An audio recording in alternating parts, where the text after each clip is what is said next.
Hey there, planners. Today I'm going to be taking a look at how I did with my monthly goals for the month of April and setting up goals for the month of May. So go grab your planners and let's get planning.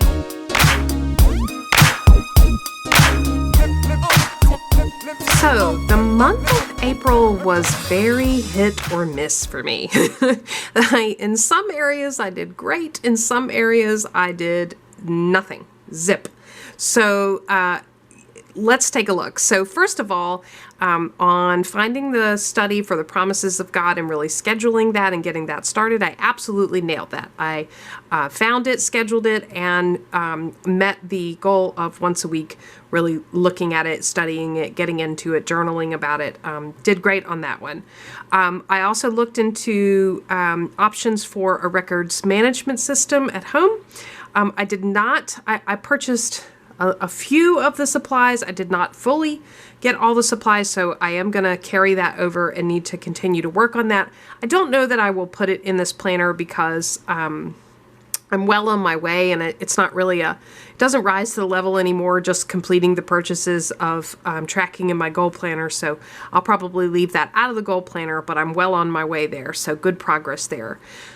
Stress triggers. So I had two goals from a health perspective around stress triggers, and that was to really research them, to understand them, to start developing a way to track them, and then to actually track stress triggers. I made zero progress on that, and I didn't do anything with that this month. It completely fell off my list, and I just never ended up getting around to it. Not because I didn't need to, but because I had too many things going on and I was stressed out.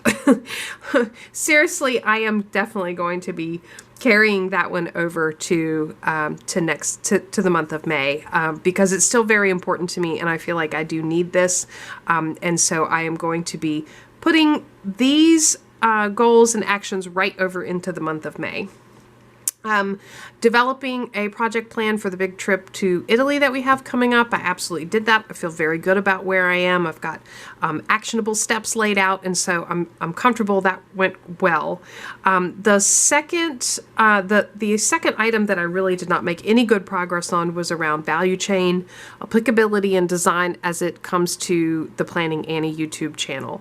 I still got work to do there. I'm not sure how I'm going to capture that next month, but I will be talking about that in just a minute. So that's where we landed for April. Some hit or miss items. And you know what? That's okay. I give myself the grace to have a month like this. I had a lot going on from a work standpoint in April, a lot going on in my household. So yeah, I'm okay. I'm comfortable with this. I feel like I did see some commitments fulfilled, not all of them. All right, so now let's flip over and look at the month of May. All right, so for the month of May, I have done some brainstorming, and you can see I put some things down, I crossed some things off, I've got some ideas, and so I am ready to start translating those into what is my tending list for the month of May. I'm going to start with encouraging words, which for me is always a Bible verse, and it's one of my favorites this month, so let me go ahead and write that down. All right, so the encouraging words for this month are from Proverbs 16:3. Commit to the Lord whatever you do, and He will establish your plans. Isn't that comforting for those of us who love planning? Isn't that so comforting? And I just love the reminder and the sentiment here, and just the foundational elements of committing what we do to the Lord.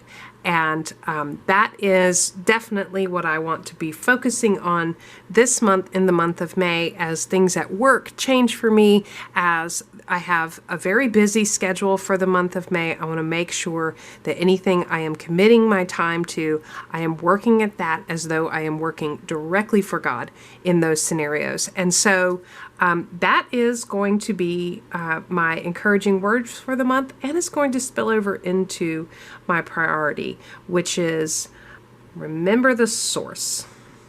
So remember the source of my energy, my passions, the reason for why I work on the things that I do. I need to remember the source, and that is going to be my priority this month as I'm going through all of my goals. And so let me talk about goals. I've got several goals this month, and I'll start with one that I think is going to be the biggest. And it is a health goal. And it is all about my annual detox. So I do this about once or twice a year. I go through a complete detoxification from sugar and carbohydrates. It's not something I stick to year round. I know some people do, and kudos to you. But I don't do that. I do take the time to just detox my body once or twice a year from all carbohydrates. And it's tough. The first 5 days is really, really tough. It gets better after that. I always feel like a rock star by the end of the month or by the middle of the month. And then, it just resets my body, and it's fantastic. You wouldn't believe the amount of brain clarity that comes with doing just a detox from sugar and carbs. So May is going to be my month to do that. I'm going to be working on that in the month of May. And so that means just overall, that is the action from a weekly standpoint. It is all about meal planning. So I keep 2 separate meal plans, one for myself and one for the family. And then from a daily standpoint, I track sugar intake to see how successful I am being with the detox. So that's big. That's a big item this month, and it will dominate my attention from a goal standpoint, particularly in the beginning of the month. There are some other things that I wanted to capture on here, also health related. So I am still committed to researching and tracking those stress triggers. So I'm going to capture that on here as well. All right, so I've got that for a monthly action and also a daily action to track those triggers, research them, identify them, develop a tracking mechanism, and then track those actually on a daily basis as I see them popping up. All right, fun family thing that I have coming up, which for me is this awesome orange color. So I am going to capture that my daughters and I have a girls' weekend coming up. My husband goes on a trip annually with some of his buddies, and they have a fantastic time. And I always like to treat that as a girls' weekend for my daughters and I. And so that is coming up in the month of May. And I want to make sure I have good plans in place and that we truly enjoy our time. All right, I've got a couple of Planning Annie goals. And so one of them is a weekly action. I have been on this journey recently of reading books about productivity, and I'm looking for opportunities to incorporate those items into my planning systems, and also to bring them to you all as I see that there's value in things that work for me. So I am committing to reading 2 times per week in those books that I'm enjoying, and I'm really kind of flying through them. So 2 times a week, it doesn't seem like much, but I read for quite a bit of time and get a lot of reading done in that amount of time. So I'm going to continue to do that, and I actually want to kind of formalize it to make sure I'm actually doing it, because if I'm not careful, I do get really busy and I end up skipping some of that time. The other thing I want to do is kind of larger sort of strategic thinking about the YouTube channel, Planning Annie. I need to develop sort of a longer term vision of what I want this channel to be. I have some folks have reached out to me about different opportunities, collaborations, things like that. And, without having a really good foundation and strategy, that longer term vision for what I want this channel to be, it's hard for me to evaluate if I want to take advantage of different opportunities that come my way. So this is just a little bit of that deep work for the channel and the future. I started this channel because I love planning and I just wanted to share my love of planning with other people who love planning, and that's exactly what it's been, and it's been fantastic. But as it continues to grow, it does require a bit more thinking through where we're headed.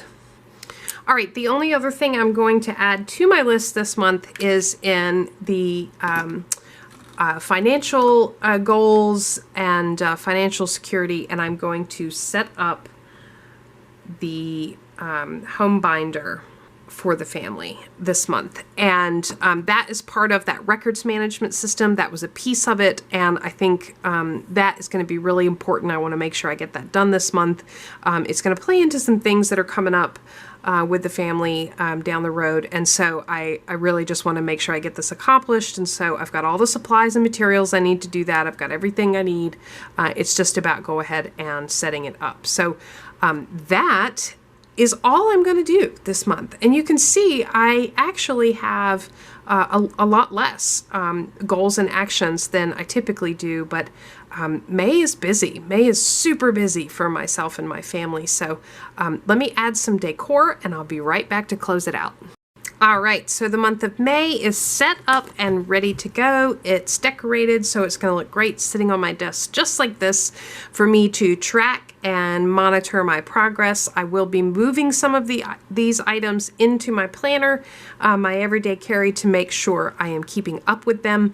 Some of these are actually going to require a bit of project planning, and by the term project, I am using the term that David Allen uses from a getting things done standpoint. If you'd like to learn more about that, go check out some of my videos on my everyday carry flip, and you'll see a bit more about how I do that. I will be doing that in my everyday carry planner to make sure I'm getting all of that done. I hope you enjoyed the video. If so, give it a thumbs up and let me know. Leave any questions that you have down below. I'd love to hear from you. How are your goals going? What challenges are you seeing as we are headed towards the middle of the year? What challenges are you seeing with your annual goals? Are you having any victories? Are you moving quicker than you thought you would on your annual goals, or are you running into some challenges? I would love to hear all of that down in the comments below. Subscribe to Planning Annie for more content like this, and as always, thanks for planning with me.